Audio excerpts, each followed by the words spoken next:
तेजस्वी यादव की जन विश्वास यात्रा को लेकर बिहार में सियासत खूब हो रही है। ऐसे में लगातार बीजेपी की तरफ से हमले किए जा रहे हैं और कहा जा रहा है, सम्राट चौधरी कह रहे हैं कि लूट कर पैसे लाए हैं, इसलिए यात्रा कर रहे हैं। लूट के पैसे से एक राहुल गांधी भारत जोड़ो न्याय यात्रा कर रहे हैं, तो दूसरी ओर तेजस्वी यादव भी बिहार में घूम रहे हैं, जन विश्वास यात्रा कर रहे हैं लूट के पैसे को लेकर। इस पर हम सीधा बातचीत करेंगे। एनसीपी के युवा प्रदेश अध्यक्ष भाई सुधाकर हैं हमारे साथ, उनसे बातचीत करेंगे, तमाम सवालों के जवाब लेंगे। भाई सुधाकर, जिस तरीके से तेजस्वी यादव पर निशाना साधा जा रहा है और कहा जा रहा है कि लूट के पैसे लेकर बिहार घूम रहे हैं और एक भारत जोड़ो न्याय यात्रा कर रहे हैं, सम्राट चौधरी का कहीं ना कहीं शराब माफिया, बालू माफिया और बिहार में जिस तरीके से जंगल राज की बात कर रहे हैं, जंगल राज पार्ट 2 की बात कर रहे हैं, गुंडा राज की बात कर रहे हैं, कैसे देखते हैं इस बयान को लेकर? तेजस्वी पर उन्होंने जोरदार हमला किया है। देखिए, तेजस्वी जी बिहार में युवाओं के लिए एक विश्वास के रूप में धीरे धीरे निखर रहे हैं। इससे गुरेज नहीं है, क्योंकि अब बिहार की जनता को यह पता चल गया है कि ये लोग जो दिल्ली बैठे हुए हैं, जो दिल्ली की बड़ी पार्टी है, जो देश की बड़ी पार्टी है, वह सिर्फ लोगों को राम और रहीम के नाम पर लड़ा कर वोट लेने का काम कर रही है। अगर यही बात है, जैसे मान लीजिए सम्राट चौधरी जी बोलते हैं कि भू माफिया, क्यों? ये तो बेवकूफ बनाने की बात है ना। जब आपके यहाँ राम सूरत राय जी मंत्री थे बीजेपी कोटे से, भूमि सुधार क्यों नहीं सुधार किए? आपको जानकारी बताते चले आपके चैनल के माध्यम से दर्शकों को कि अगर आपका कोई जमीन पर आपत्ति है, आपका केस चल रहा है, कोर्ट में न लंबित है, फिर भी वह जमीन कोई बेचना चाहे तो बिकेगा। जब आप कचहरी जाएंगे, रजिस्ट्रार साहब से कहेंगे तो बोलेगा कि हम लोग बेचते हैं, वो तो न्यायालय का फैसला है। तो सरकार का रेवेन्यू ब्रेक हो जाता है। तो क्राइम तो सरकार करवा रही है ना। अगर किसी जमीन पर आपत्ति है, दैट टाइम उस जमीन का खाता कचरा लेकर वो संबंधित जो विभाग है उसका, जहाँ से रजिस्ट्री होती है, उसको ब्रेक करना चाहिए। क्राइम जीरो टाइम में जमीन का जो भू माफिया है वो खत्म हो जाएगा। एक जमीन पे आपत्ति हुई है, जब तक कोर्ट से उसका निर्णय होगा वो कोई बेच नहीं सकता, कोई खरीद नहीं सकता। लेकिन ऐसा प्रावधान हमारे यहाँ नहीं है। और आज सम्राट चौधरी जी पगड़ी बांधकर बोल रहे हैं, ये तो बेवकूफ बना रहे हैं। सबको पता है कि सम्राट चौधरी कोई बीजेपी के बाय बर्थ लीडर है नहीं। वो कहीं से लाए गए हैं, जातीय समीकरण के आधार पर वह बीजेपी में आए हैं। इनको लगता है चिल्ला चिल्ला कर बात करेंगे, लोगों को झूठा सपना दिखाएंगे बिहार का। अगर सही में उनको सच्चा बिहार का सपना है तो जाए नरेंद्र मोदी साहब को कहे कि विशेष राज्य का दर्जा दीजिए। बिहार भी को विशेष राज्य का दर्जा देने की जरूरत है। और इसके लिए कई बार जो उनके पार्टी के जिसके साथ अभी गठबंधन है, नीतीश जी के साथ, वह भी कई बार संघर्ष किए हैं कि बिहार को विशेष पिछड़ा राज्य है, बीमारू राज्य है। तो सब ये लोग जो है ये परसेप्शन गेनर है। ये मार्केट में परसेप्शन देते हैं कि हम ऐसा करेंगे, भू माफिया खत्म कर देंगे। राम सूरत राय जी थे आपके यहाँ मंत्री, काहे ने खत्म कर दिए? अभी भी क्यों नहीं प्रावधान ऐसा लाते हैं कि अगर किसी जमीन में किसी व्यक्ति विशेष को आपत्ति है तो पहले पेपर कोर्ट में अगर जमा है तो उसका रजिस्ट्री बंद कर दीजिए। नहीं, रजिस्ट्री में आप रेवेन्यू लेते हैं तो क्राइम तो आप बढ़ा रहे हैं। बिहार में एक बहुत बड़ी व्यापक समस्या यह है। सम्राट चौधरी जी जो बोले, यह समस्या कोई गलत नहीं बोले कि समस्या है, परंतु उसके लिए सरकार का दृढ़ संकल्प और हिम्मत नहीं है। सरकार सोचती है कि जमीन तो डिस्प्यूटेड है, लेकिन उसको बिक्री कर देते हैं, हमको तो रेवेन्यू आ जाएगा उसका, फिर वह दूसरा कोई बेच सकता है, तीसरा कोई बेच सकता है। इसीलिए हत्याएं भी होती है। आप जब ग्राफ देखेंगे तो वर्तमान परिप्रेक्ष्य में बिहार में सबसे ज्यादा हत्याएं भी जमीन के मामला में ही होता है। अभी मुजफ्फरपुर का जो दिल दहलाने वाला घटना हुआ, वो सब जमीन का मामला था। तो इसलिए, और दूसरी बात है, जो बिहार में जो कमजोर है, जो निसहाय है, जिसका कोई अप्रोच नहीं है, जिसको कोई पैसा नहीं, उसकी जमीन जोती जा रही है।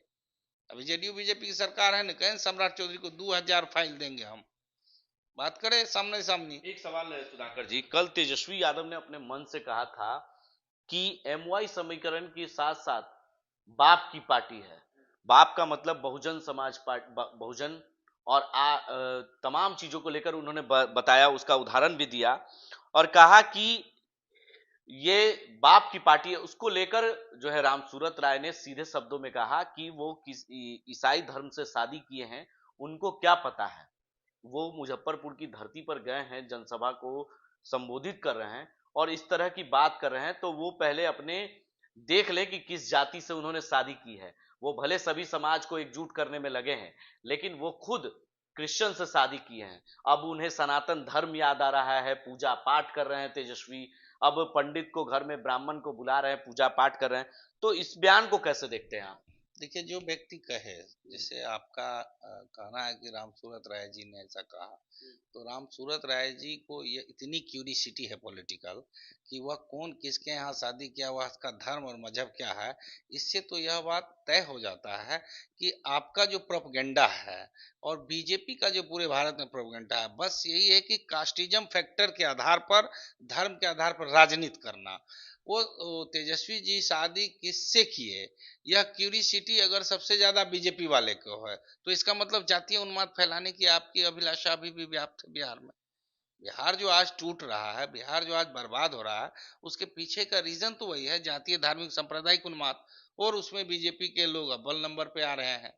तेजस्वी यादव जी ने जो भी समीकरण के आधार पर वोट मांगने का कोशिश किया, या अभी जो भी बना रहे हैं, क्षेत्र में गए जन, वो अपना आंदोलन कर रहे हैं, वो लोगों से जनसंपर्क कर रहे हैं, उसके पीछे लॉजिक क्या है इसको समझना होगा। लॉजिक ये है कि बीजेपी आती है और आती है तो कहती है ये किस जाति का है, इसका अलग फलना नेता है, चलो इसको अपॉइंट कर दो, इसका कौन नेता है इसको उप मंत्री बना दो, इसका कौन नेता है इसको बना दो। तो इस तरीके से वह उप जातियों को भी कई धाराओं में तोड़ दिया है। इसीलिए तेजस्वी यादव ने, जैसे यादव में भी बहुत सारे होते हैं, कृष्णौठ है, मजरोठ है, कई तरह के हैं, लेकिन यादव का ध्रुवीकरण में उसमें घुस के करने का कोशिश किया, लेकिन ये लोग यूनाइट रहे हैं और इन्होंने लालू यादव को अपना नेता माना है, और बिहार में अभी मान रहा हूँ बीजेपी और सब, आप लोग भी मीडिया वाले सब समझ रहे हैं। ये आपका कार्यक्रम है डॉक्टर सच्चिदानंद राय सिन्हा, माफ कीजिएगा, डॉक्टर सच्चिदानंद सिन्हा की जो आपने कार्यक्रम आयोजित किया, इस कार्यक्रम के बारे में थोड़ा जानकारी दें, क्या है कार्यक्रम? देखिए, ये जो 17 मार्च को कार्यक्रम पटना में होना है, इस कार्यक्रम का नाम है वंचित न्याय सम्मेलन। इस कार्यक्रम का उद्देश्य है कि जब भारत का संविधान बन रहा था, तो संविधान के जो प्रथम अध्यक्ष थे, उनका नाम था डॉक्टर सच्चिदानंद सिन्हा जी। वह भारत के इतिहास से और बिहार के राजनीतिक सामाजिक पृष्ठभूमि से उनके इतिहास को खत्म कर दिया गया। जानकारी बताते चलूं कि पटना का जो बोर्ड ऑफिस है, विधानसभा में कई सारा जमीन का टुकड़ा उन्होंने डोनेट किया सजदा बाबू ने, और इनका बहुत व्यापक कीर्तिमान रहा। और बिहार में सरकारी विद्यालयों में बीटीसी का सिलेबस चलता है, और बीटीसी के सिलेबस में पुराने जमाना में पढ़ाया जाता था एक चैप्टर, एक जन्मजात चक्रवर्ती। तो उनके इनके इतिहास से इनके सिलेबस को हटा दिया गया और इनके नाम को धूमिल कर दिया गया। दुर्भाग्य यह है इस राज्य के नेताओं का कि इनके गांव में भी इनको उचित सम्मान नहीं मिला है। इनके गांव में एक छोटा सा प्रतिमा एक विद्यालय के प्रांगण में लगा दिया गया है, इंडिविजुअल कहीं कुछ नहीं है। इस बार मान्यवर, चूंकि हम लोगों ने कई सालों से इसके लिए मुख्यमंत्री जी को लिखा, आंदोलन किया, तो इस बार मुख्यमंत्री जी ने सिन्हा लाइब्रेरी में इनकी एक प्रतिमा लगाई है। और यह कार्यक्रम है कि हमारी मांग है कि हम डॉक्टर सच्चिदानंद सिन्हा, जो लोकतंत्र का पहला व्यक्ति है, भारतीय लोकतंत्र की स्थापना का पहला व्यक्ति, या मैं नहीं कर रहा हूँ, पब्लिक डोमेन में जाएंगे सारी चीजें मिल जाएगी। कितनी संख्या में आएंगे लोग आपके कार्यक्रम में? हमारे 10,000 की संख्या का हमारा टारगेट है। 10 से 12,000 लोग भारी से भारी संख्या में पटना उपस्थित हो रहे हैं 17 मार्च को।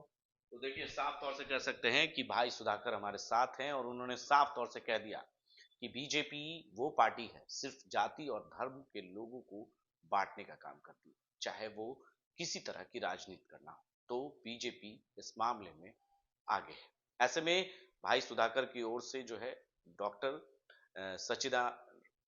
सच्चिदानंद सिन्हा की जो राज्य स्तरीय कार्यक्रम है, इसको लेकर तैयारी जोरों पर है और पटना में इसका कार्यक्रम भी होगा 17 मार्च को। इसको लेकर काफी तैयारी में जो इनके लोग हैं वो जुटे हुए हैं। अपने सहयोगी वीडियो जर्नलिस्ट दिवाकर ठाकुर के साथ मैं संजय कुमार, आप देखते रहे लाइव इंडिया पर।